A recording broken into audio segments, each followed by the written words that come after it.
So, one subject that I always found interesting is how well a character or series from a cartoon or even a movie would translate to comics. Usually, cartoons or movies based on superhero products take the source material from the comics. Sure, they alter and change things, but the main storyline or themes or even characters are usually there.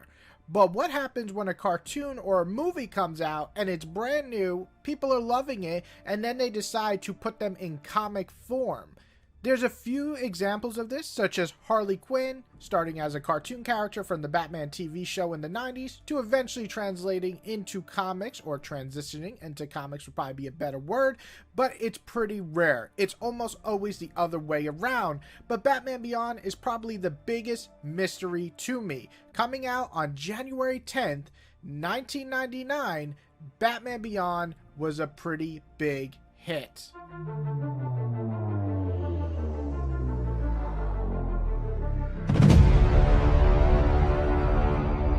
To backtrack a bit, Batman was on the upswing with his TV shows.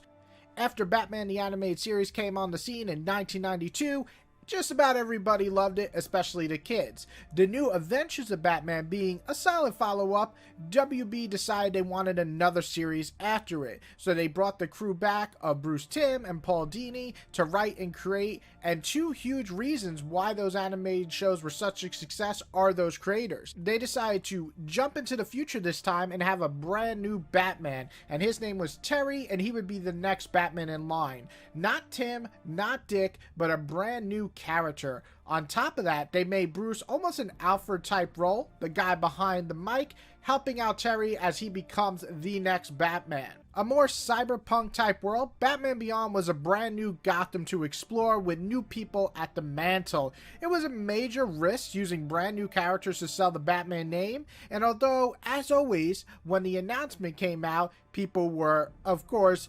complaining, it actually went on to get critically acclaimed and also gain a very solid following, winning 4 Daytime Emmy Awards and winning 2 Annie Awards, as well as spanning 3 seasons and having a movie only to end because they wanted to focus on a Justice League series, not because it was canceled. That, my friends, is a success and a big hit TV show. So, my big question here is, why did the success of the TV show never translate to the comics?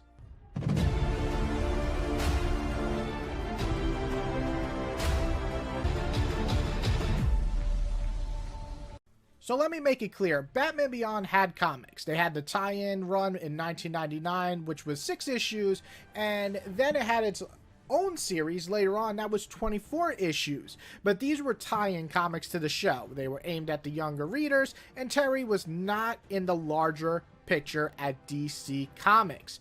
Now, give or take, the time that Terry came out in the 1999 era, Batman was going through a major crossover event titled No Man's Land. No Man's Land spanned a pretty long time. It was basically the focus on Gotham being separated after an earthquake and Bruce trying to work with everyone and his Bat family to save the city. It was a pretty solid storyline, but it's pretty hard to squeeze a future storyline into it at the moment. Okay, but what about in 2001 when the show wrapped up? There was going to be a comic series, right? Right? And the short answer is no. So between 2001 to 2009, Batman Beyond would only make cameos in the DC comic universe. In Superman and Batman 22, he made a cameo, but in the issue, Batman Beyond was called Tim and not Terry, so people assumed Tim Drake. Though later in the interviews, they said that should have been Terry and that was a printing error. Who really knows? The point is it was just a cameo.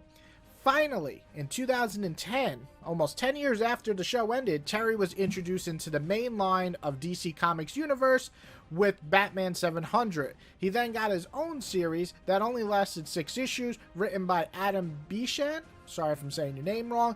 And that was a big deal because he worked on scripts from a lot of major cartoon shows such as Teen Titans, Rugrats, Batman, and so on. So this wasn't a nobody. DC brought in a big name to sell the Batman Beyond comic. Now, me personally reading this series back then and also reading it now, I think it was decent. Having Hush back is pretty cool, as always, and I'm a decent fan of Hush. And I thought the dialogue and story were pretty interesting enough, though the art really wasn't my thing. It came off a little too cartoony for me. Saying that, it was a good first step. Unfortunately, we didn't step ahead, we stumbled after that. The next few years were pretty messy, and I'll be honest, I only read a few issues here and there. There was the Batman Unlimited series, which was basically a digital series, and later collected in print, but mostly it had Terry doing adventures, and eventually relaunched as Batman Beyond Universe, and that had Terry continuing his work, but now working with Dick Grayson as the guy sitting behind the chair instead of Bruce. This was an okay era. Like I said, jumped around here and read a few issues, but nothing really major happened, and none of it really caught my attention the way the TV show did growing up. Then, DC decided to try a new twist for Batman Beyond during the New 52 era. I'm not going to go over what New 52 is for non-comic readers too long, but basically it was the reinvention of a lot of characters, restarting the entire universe. It was a big jumping on point for a lot of readers, myself included with some characters, and this was DC basically trying it for Batman Beyond.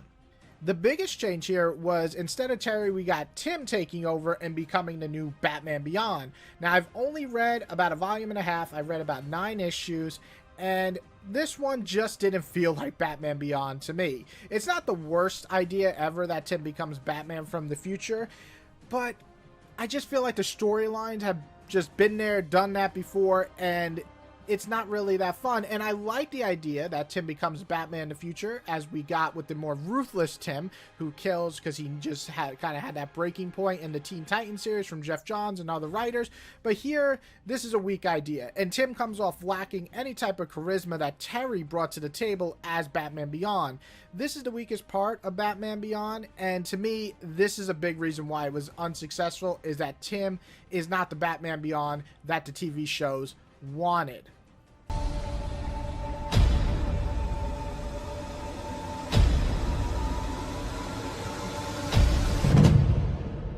Now, the reason why I titled this last part as giving some hope is next up is finally a proper jumping on point and had a semi-long running series for Batman Beyond spanning 50 issues, which is huge because no series before that for Batman Beyond did that. And this started with the Rebirth era. This series lasted, I think, 4 years, possibly even longer actually, and it's mostly tonally appropriate to the comic universe and also the TV show, and was probably the most well-received comic for Batman Beyond, while Terry takes the lead back. Some big choices to kill major characters that I won't spoil, or change other ones in the current DC lineup was really actually quite enjoyable. Bringing in big characters like Damian and choosing to do a new storyline and new future, like kind of what could be, was a great idea for that character. Most of all, Jurgen, the writer of the series, gets Terry right. He's the best part of this series. While not all the storylines work for me, he worked, and he felt most similar to the TV show, which is a big reason why this was a success. Saying that, while this is the most successful run and lasted as long as it didn't make a huge impact. No other TV show, barely any merchandise, no video games made from it, no guest appearances in anything like Elseworld characters like, you know, say like Spider-Gwen. We didn't get like Spider-Gwen's success from the comics. Comics were big enough where they brought her into movies like Spider-Verse. We didn't get that with Batman Beyond, despite them always pushing Batman cartoons, movies, and shows. He had a semi-decent run, and it was a good series. Saying that, though, we don't have a new TV show. We don't have a multiple award-winning shows or even comics. It was just a decent comic. Better than before? Yes. As big as it should be and making an impact? No. So really my question here is why? Why are characters like Harley Quinn coming from a cartoon and making such a big splash in comics and working so well that now she's in movies and also a new TV show, but someone like Terry can't seem to catch a break? My personal opinion on this subject is that DC half attempts to give him a solid story. Sure, there's some decent stories, but they always feel like we've been there, we done that. No push to make him a major character or give him a storyline that would blow it out of the water. Imagine giving us a storyline for Batman Beyond and making an impact as big as Mr. Miracle, or a run as talked about as much as, say, a Harley Quinn comic. To me, it really seems like DC is stuck with a great show, a solid movie, and an okay comic line that honestly deserves a lot better. My question to you guys is, what do you think DC can do to make Batman Beyond comics as big or as impactful as the TV show? I'd love to hear what you guys think, and hopefully one day we can have a run, or hell, I'll take a mini-series as strong as the Batman Beyond TV show. We are getting one in Batman Urban Legends, and I believe we're getting a mini for Batman Beyond, but I feel like we can get more and we deserve more. So what do you guys think? Did you guys enjoy the Batman Beyond show? And if you did, do you think we should get a better comic series, or was there a comic series of Batman Beyond that you just loved?